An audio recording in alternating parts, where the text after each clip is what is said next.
새해는 결단의 시간입니다. 그래서 우리는 저마다 기대감을 가지고 새해를 시작합니다. 하지만 동시에 불안감과 두려움이 엄습해 옵니다. 지난 한 주간 특세를 하면서 우리가 특세 기간 가운데요, 세 가지 결단 혹은 서약을 우리 한번 해봅시다 라고 하면서 말씀을 나누었습니다. 혹시 기억하십니까? 세 가지. 첫 번째가요, 한 영혼을 주께로 품어봅시다 였습니다. 그리고 두 번째로는요, 예배자도 아름답지만 우리 하나의 사역을 한번 준비해 봅시다 라고 말씀을 드렸습니다. 그리고 세 번째로는요, 이거 까먹으시면 정말 안 되는데요, 뭔지 아십니까? 입을 이렇게 하시는데, 그렇죠? 일독입니다. 일독. 하나님의 말씀을 올 한 해에는 진중하게 이 말씀을 접하고 묵상하는 시간으로 우리가 한번 결단해 봅시다 라고 함께 말씀을 나누었습니다. 그리고 나서 약 10일이 지났습니다. 어떻습니까? 말씀 한 구절 또 하루하루 묵상하고 계시죠? 이게 반드시 해야 하는 것이지만 또한 잘 되지 않아 우리에게는 불안감이 옵니다. 그리고 하나님을 신뢰하겠다고 다짐하지만 우리에게는 두려움이 옵니다. 그리고 사랑지기 뿐만 아니라 주님의 은총을 붙들 뿐만 아니라 기도의 기념비를 세울 뿐만 아니라 부르신 주님 앞에 모든 이들과 합력하여 선을 이루어 가겠습니다 라고 하지만 환경과 상황과 세상과 형편들이 우리의 삶을 절대로 하나님의 뜻에 맞춰 살게 하기보다는 우리의 삶을 공포와 위화감과 두려움과 낙심으로 몰아가고 있기 때문에 사실 결단하지만 어때요? 두려움과 불안함이 왜 없겠습니까? 해가 바뀌었습니다. 달도 바뀌었습니다. 결단도 해보지만 이 큰 세 가지가 우리를 가로막고 있기 때문입니다. 첫 번째로는 영혼이 여전히 지쳐 있을 수 있습니다. 시간과 상황은 바뀌었지만 영혼이 여전히 지쳐 있는 거예요. 하나님의 말씀을 붙들어야 함을 알매도 불구하고 하나님의 말씀 앞에 가까이 나아가지 못하는 나의 연약함이 지친 영혼의 상태일 수 있겠죠. 또 하나님의 말씀처럼 이 복음을 쪼개서 필터에 걸러서 딱 한 단어를 뽑아라 라고 한다면 사랑 아닙니까? 요한복음 3장 16절처럼 사랑이지요. 그런데 어떻습니까? 사랑하기는커녕 미워하고, 사랑하기는커녕 험담하고, 사랑하기는커녕 시기하고, 사랑하기는커녕 질투하는 우리의 이 연약한 모습으로 말미암아 지친 영혼이다 라고 한다면 두 번째로는요, 어그러진 관계 아닐까요? 이 어그러진 관계. 또 한 가지는요, 정말 작정하고 정말 결단하고 정말 약속하고 정말 26년도에는 새롭게 도약하리라 라고 하면서 신앙과 믿음과 영적인 부분들을 체크해 가면서 고백하면서 주의 힘을 구하곤 하지만 어떨까요? 반복된 죄의 이 연약함 세 가지예요.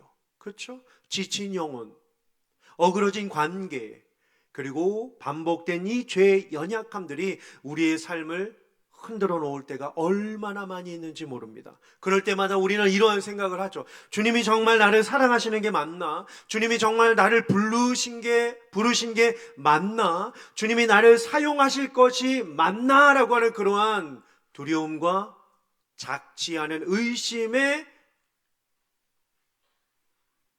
파도가 우리를 휘잡아 가기도 합니다. 지난 한 주간 어떠셨습니까?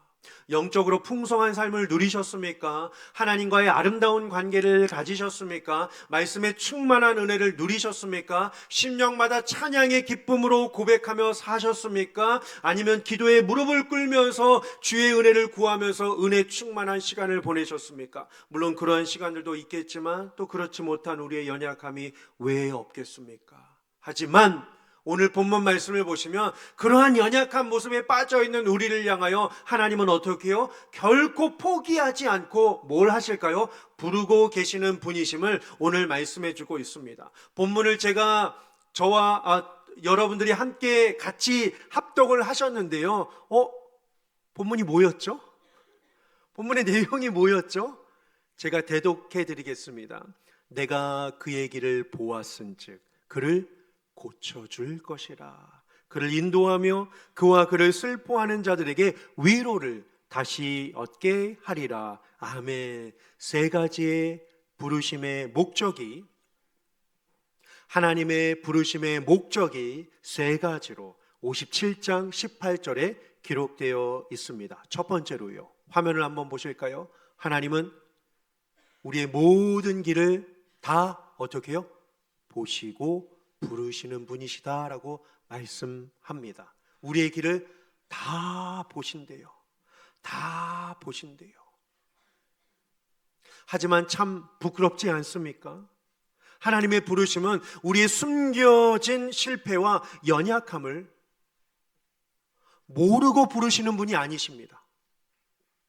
다 아셔요. 하나님은 처음이십니다. 마지막이 되십니다. 우리의 믿음과 믿음 좋지 못함을 하나님은 다 알고 계십니다. 지나온 우리의 모든 길을 알고 계십니다. 앞으로 우리가 어떠한 인생길을 살아가야 할지도 하나님만은 우리의 모든 것을 다 아십니다. 잘못된 선택, 올바른 길, 반복된 넘어짐, 은혜로운 선택, 주님은 모든 것을 다 아시고 부르시고 보시고 우리를 부르신다라고 하는 사실입니다. 자, 이스라엘 백성들이요, 하나님께 요청합니다. 하나님, 주변 나라들을 보니까 왕이 있습니다. 왕이 힘이 있어 보입니다. 명령도 하고 백성들이 따라가는 그 모습 보니까 너무 부럽습니다. 우리는 왕이 없어요. 왕이 없어요. 왕 좀 주세요라고 하면서 백성이 사무엘 선지자에게 찾아갑니다. 사무엘 선지자가 하나님께 기도를 하며 왕을 달라고 하는데 어찌합니까? 라고 하죠. 그러자 하나님께서 사무엘 선지자에게 왕을 주시겠다라고 말씀하십니다. 이미 전능하신 하나님, 창조주 하나님, 인도하시는 하나님, 능력 가운데 베풀어 주신 능력의 하나님이 계셨음에도 불구하고 그 하나님을 왕으로 삼지 못하고 눈에 보이는 왕을 그들은 요청하게 됩니다. 이에 하나님께서 사울을 세우셨습니다. 하지만 사울은 누구입니까? 아름다운 신앙의 업적을 남긴 사람이기보다 실수와 연약함 투성의 사람이었습니다. 그런데 하나님은 그가 앞으로 어떠한 일을 행할지를 다 아시면서도 그를 왕으로 부르시고 왕으로 세우셨습니다. 여러분, 사울은 누구입니까? 하나님의 명령이 있음에도 불구하고 그의 백성들을 두려워하여 이렇게 행하였더라라고 사무엘상 15장은 말씀하고 있습니다. 하나님이 아니라 그의 백성들을 두려워하여 행한지라라고 말이죠. 그는 하나님보다 백성을 더 두려워했던 사람이었습니다. 그런데 하나님은 그를 왕으로 삼으셨습니다. 사울은요, 온전한 순종이 아닌 계산된 순종으로 살았던 자였습니다. 예배는 사무엘 선지자가 드려야 하는데 전쟁이 찾아와 마음의 위기감을 느끼게 되니까 자신이 예배를 집도하는 어리석음을 범하게 됩니다. 그리고 아말렉과의 전쟁에서 하나님은 그 모든 것들을 진멸하라라고 하셨지만 살찐 소와 동물들을 가져다가 자기 우릿간 뒷간에다가 숨겨놓는 죄악을 범하기도 하였습니다. 선지자를 통하여 그의 잘못을 일깨워 주었지만 사울은요, 회개하기보다는 체면을 중시한 사람이었습니다. 하나님, 이 백성들 앞에서 나를 치시면 내가 뭐가 되겠습니까? 제발 나를 내버려 두십시오라고 하면서 하나님 앞에 당당하게 이야기했던 자였습니다. 또 사울은요, 시기와 질투에 사로잡힌 자였습니다. 사울은 천천히요, 다윗은 만만히요 라고 하는 동네 여인들의 노래 한마디에 그의 마음이 악령에 휩쓸려서 다윗을 제거하기 위한 집착과 폭력으로 남은 여생을 살고 맙니다. 하나님과의 관계 단절 후에 어떻죠? 잘못된 방법을 택합니다. 하나님께로 돌아오라라고 사무엘 선지자는 외치지만 사울은요 어때요? 신접한 여인, 엔돌의 신접한 여인에게 가서 이 전쟁 이길 것 같니? 이 전쟁 내가 언제 해야 될 것 같니? 라고 하면서 점을 보러 여인에게 찾아가는 어리석음을 범하고 맙니다. 그런데도 하나님은 그를 왕으로 세우셨습니다. 오늘 본문에요, 내가 그의 길을 보았은즉, 모든 것을 다 하시는 하나님의 능력이지만 이건 뭘까요? 우리는 이 사실에 감사해야 됩니다. 왜요? 이 뜻은 포기하지 않는 하나님의 사랑이기 때문입니다. 포기하지 않는 하나님의 사랑. 제가요 사울의 연약함 5가지를 잠깐 열거해 드렸습니다. 우리 역시 마찬가지 아닐까요?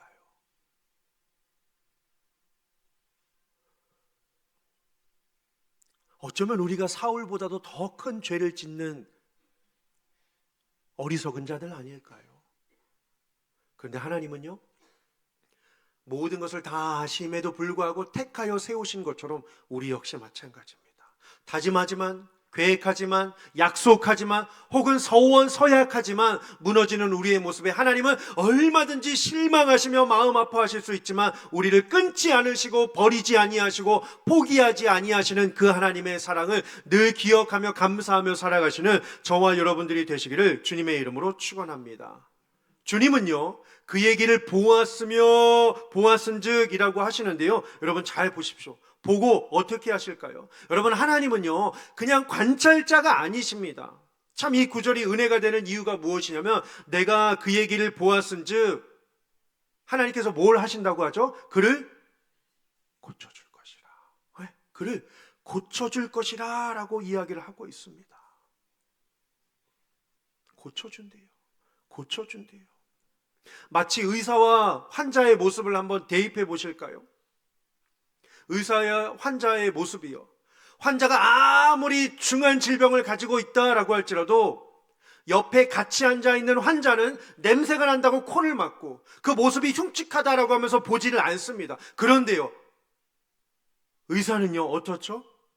그 질병이 큰 질병이건, 냄새가 나건, 그 눈을 뜨고 볼 수 없을 만큼 처참한 광경이건, 혹은 그 병이 작건, 혹은 잘못된 정보를 가지고 제가 여기가 아픕니다, 여기가 아프면 이런 거라고 하는데요, 맞나요? 라고 하면서 어설픈 이야기를 의사에게 던진다라고 할지라도 의사는 어때요? 그 모든 것들을 다 마다하며 어때요? 끝까지 환자를 치료해 줍니다. 결코 내쫓지 않아요. 냄새 난다고 내쫓지 않아요. 병이 크다고 오해했다고 내쫓지 않습니다. 교만하다고 내쫓지 않아요. 오히려 정확히 보았기 때문에 의사는 치료를 시작해 줍니다. 주님도 마찬가지입니다.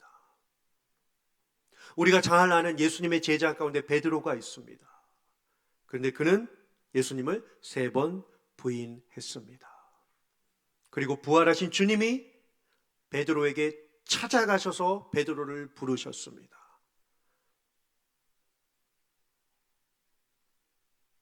예수님께서요, 베드로야, 어떻게 너가 나를 부인할 수 있니? 제자들 가운데 너를 내가 많이 세웠고 능력의 자리마다 너를 데리고 갔고 변화산상에서도 기적과 능력을 보여주었고, 베드로야 기억하지? 2년 전에 너 장모님 열병 들어서 아팠을 때 나 정말 바빴는데 만사 뒤로 하고 장모님 집에 가서 손 붙잡고 기도해줘서 열병 떠나가게 해준 거 기억하지? 누구보다도 수제자로 삼아서 너의 그 큰 난폭한 성격 다 잠재워주고 너를 이렇게 지켜 세워줬는데 어떻게 너가 나를 배신할 수 있니? 어떻게 너가 나를 모른다고 부인할 수가 있니? 어떻게 너가 한 여인 앞에 불을 쬐면서 나를 저주할 수 있니? 너와 나와의 만남은 이제 끝이다. 난 더 이상 너를 상대할 마음이 없다. 용서를 하려고 해도 너가 저지른 그 행동으로 말미암아 베드로야 여기까지만 하자. 너가 물에 빠져 죽는 찰나에서도 내가 너의 손을 붙잡아서 물에서 일으켜 주어서 능력을 주었거면 어떻게 나에게 이럴 수가 있니? 라고 할 수 있으셨겠지만 예수님은 그 말씀을 한마디도 하지 않으십니다. 한마디도 하지 않으시죠. 그렇죠? 서운함, 섭섭함, 답답함, 어리석음, 징계, 어떠한 이야기를 한마디도 하지 않으셔요. 한마디만 하시죠. 진짜 한마디만 하시죠. 요한의 아들 시몬아, 내가 나를 사랑하느냐. 이거 뭐죠? 부르심이에요. 사랑하느냐? 불러주시는 거죠. 마다하시는 게 아니라, 그냥 끊으시는 게 아니라, 끝! 그냥 엔딩이 아니라, 요한의 아들 시몬아, 내가 나를 사랑하느냐, 내가 나를 사랑하느냐라고 다시 부르셨습니다. 사람은 결과를 보고 판단합니다. 그런데 하나님은 과정 전체를 보시는 분이십니다. 우리의 연약함, 넘어짐, 왜 그렇게 선택할 수밖에 없었는지를 하나님은 이미 다 알고 계십니다.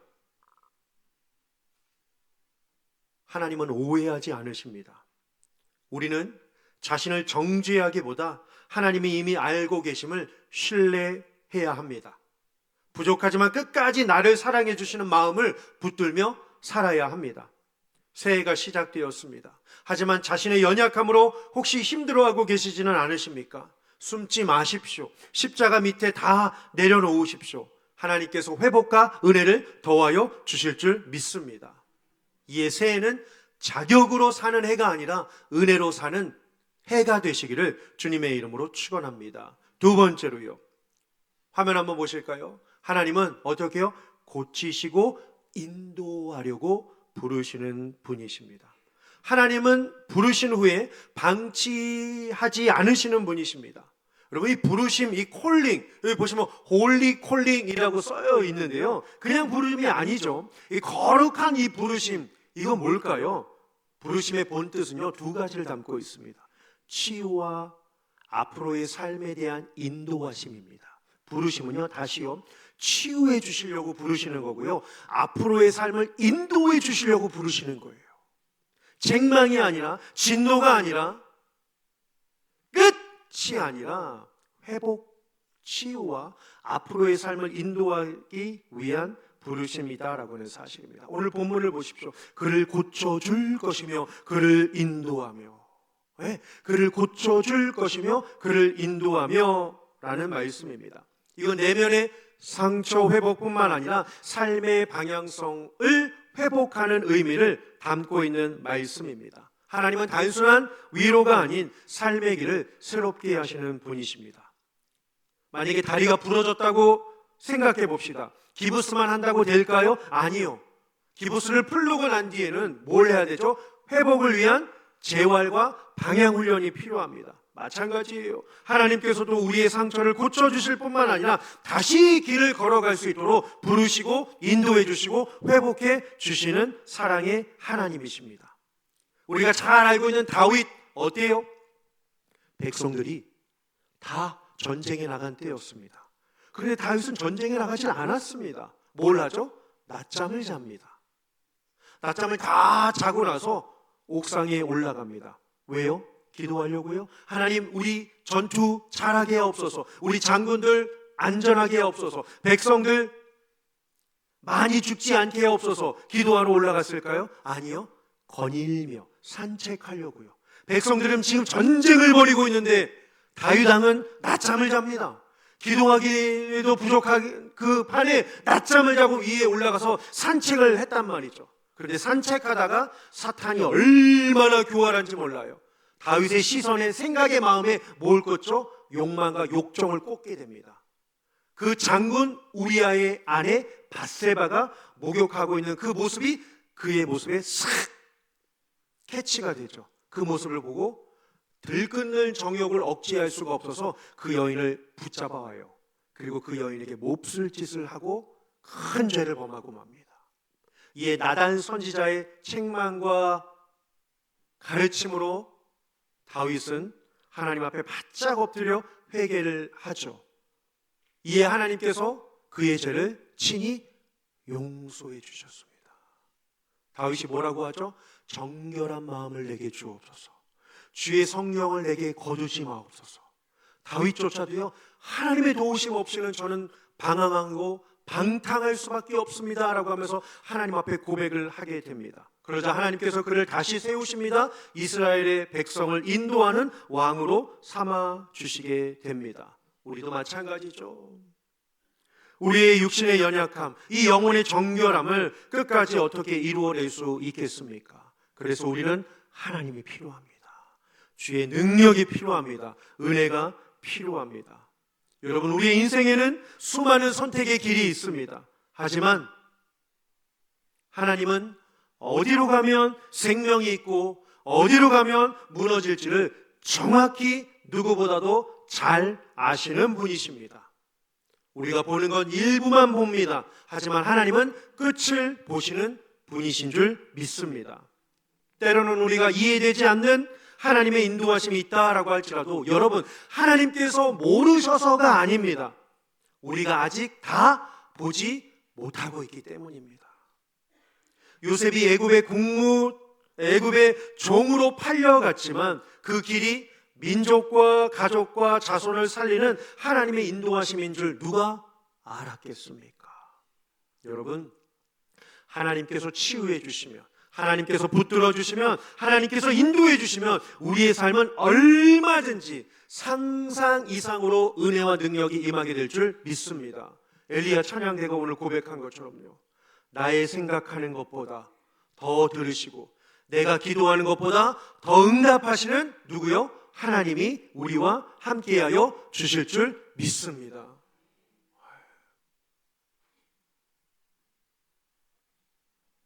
이에 어느 한 해보다도 26년도가 내 계획보다도 부르신 하나님의 인도하심을 구하는 기도가 채워져서 응답되어서 간증하는 한 해가 되시기를 주님의 이름으로 축원합니다. 마지막 세 번째요, 하나님은 어떻게 해요? 위로로 회복시키기 위하여 부르시는 분이십니다. 하나님은 우리가 흘리는 눈물을 단순한 감정의 표현으로 보시는 분이 아니십니다. 그 눈물 하나하나를 다 아셔요. 다 기억하십니다. 그리고 마음의 상한 부분을 가까이에서 만져주시는 분이십니다. 사람의 위로는 종종 어때요? 시간이 지나면 괜찮아질 거야 라고 끝납니다. 하지만 하나님의 위로는 고통의 한가운데로 들어와 주십니다. 멀리서 보지 않으십니다. 상한 마음에 가까이 찾아와 주십니다. 구약 성경에요, 아브라함이 여종 하갈을 얻게 됩니다. 그런데 아내 사라의 질투로 하갈이 쫓겨납니다. 하갈은 광야에서 버림받은 것 절망 가운데 울고 있었습니다. 그때 하나님께서 하갈에게 찾아가 이렇게 말씀하시죠. 너의 고통을 내가 들었다 라고 말이죠. 너의 고통을 내가 들었다 말씀하세요. 그녀에게 찾아가셨습니다. 물론 하갈의 상황은 바뀌지 않았지만 하나님의 위로가 그녀를 다시 살게 하였습니다. 우리도 마찬가지입니다. 울어도 되는 자리에서 하나님 앞에 솔직히 울어도 괜찮습니다. 여러분, 이곳은요, 우는 곳이에요. 그리고 웃는 곳입니다.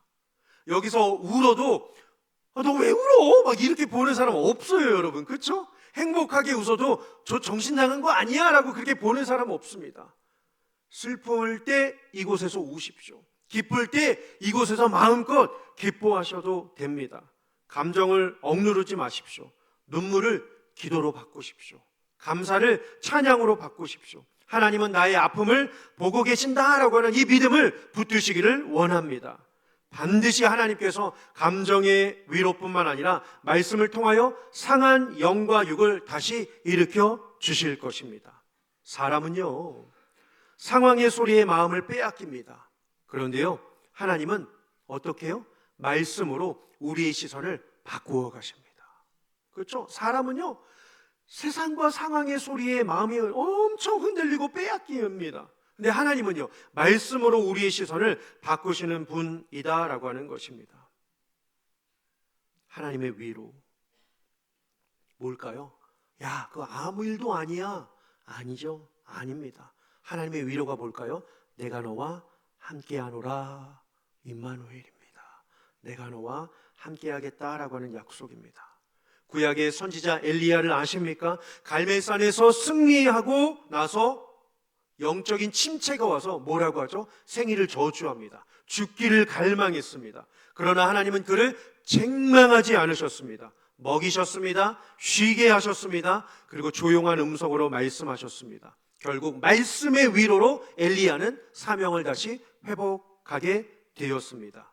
때로는 우리도 낙심될 때가 있습니다. 하지만 여러분 말씀의 자리를 떠나지 마시기를 바랍니다. 감정이 아닌 약속의 말씀에 귀를 기울여야 합니다. 이에 우리에게 필요한 것은 하루 한 구절이라도 위로의 말씀을 붙들어야 합니다. 어제 성경 안 읽으신 분 계시죠? 다시 오늘부터 작정해 봅시다. 오늘부터 읽겠습니다 라고 말이죠. 사탄은 읽지 못하게 할 겁니다. 하지만 누가 승리해야 될까요, 여러분? 하나님께서. 누가 승리해야 될까요, 여러분? 하나님께서요. 아무도 안 도와주시네요. 다시요. 누가 승리해야 될까요? 하나님께서요. 하나님께서요. 더 놀라운 것은요, 자 보세요. 마지막 말씀입니다. 하나님이 우리를 부르심은요, 단순히 개인만 회복하기 위하여 우리를 부르신 것이 아닙니다. 이 부르심은요, 슬퍼하는 자들에게 위로를 흘려보내기 위한 삶으로 이어지게 됩니다. 오늘 본문 마지막 구절 하반절 다시 보실까요? 그와 그를 슬퍼하는 자들에게까지도 위로를 다시 얻게 하시려고 우리를 부르시는 거예요. 우리만 회복하는 게 아니라 그 회복을 통하여 주의 은혜를 맛봤을 때 그 곁에서 나와 비슷한 처지에서 아파하고 있는 그 사람에게 똑같이 위로해 줄 수 있도록 우리를 보내신다라고 하는 사실입니다. 좀 오래전에 영화교회에서 장례가 있었습니다. 한 분이 남편을 먼저 천국으로 보내셨습니다. 예배를 마치고 주의 위로와 사랑이 넘치기를 바라는 마음으로 유가족분들과 우리 조문객 성도님들 목례로 인사드리겠습니다. 제 마지막 멘트입니다. 인사를 드리고 나서 주의 이름으로 소망과 위로가 함께 하시길 원합니다. 악수하고 또 눈을 마주치고 위로를 전하고 또한 동성분들끼리는 또 안아주시고 친한 분들끼리는 또 등도 토닥여 주시면서 힘내요, 용기 내요, 슬퍼하지 마세요, 하나님이 함께 하십니다 라고 하면 많은 위로의 메시지로 그 장례를 사랑으로 가득 채우게 되었습니다. 그런데 그 순간 어느 한 권사님께서 그 상주의 손을 붙잡고 이러한 말씀을 하셨습니다.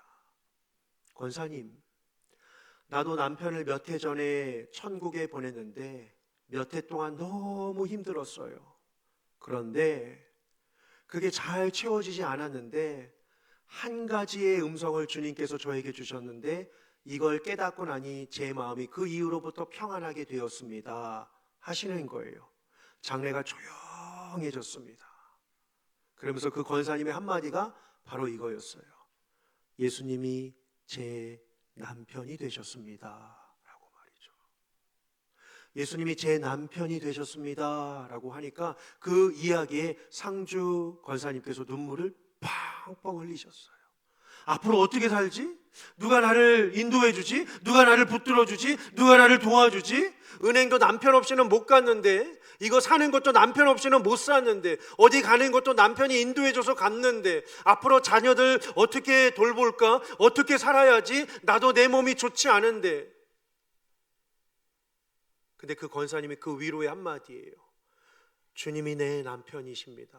주님이 권사님의 남편이 되실 거예요. 힘내세요 라고 하는 그 위로에 공감이 되며 그 자리에서 많이 우셨습니다.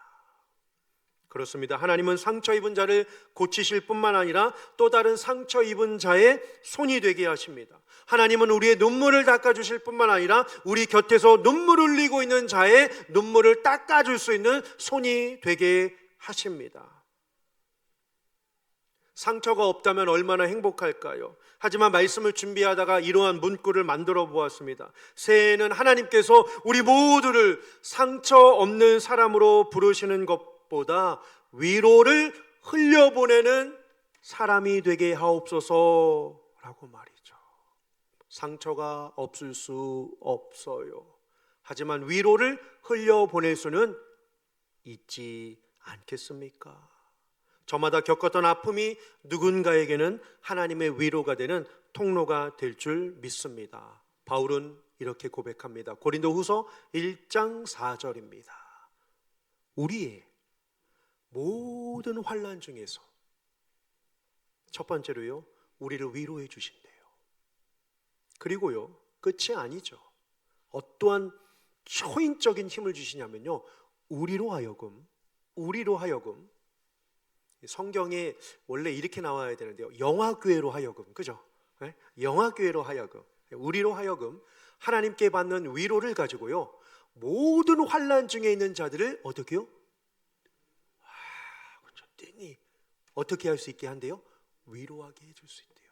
위로하게 하시는 분이 하나님이시다라고 말씀합니다. 그래서 주님이 우리를 부르신 것입니다. 오늘 하나님께서 우리에게 세 가지로 부르셨다고 합니다. 그 길을 보시며 함께 하시겠다고, 그 삶을 고치시며 함께 하시겠다고, 그리고 위로의 통로가 되게 하시기로, 함께 하시기로 우리를 부르셨다라고 말씀하고 있습니다. 이 26년도는 완벽해지겠다는 선언보다도 하나님의 부르심에 다시 응답하시는 시간이 되시기를 원합니다. 숨지 않고 하나님 앞에 나아가 치유와 인도하심을 받고 받은 위로로 세상을 많은 위로로 능히 세우는 저와 여러분들 다 되시기를 주님의 이름으로 축원합니다. 기도하시겠습니다. 하나님,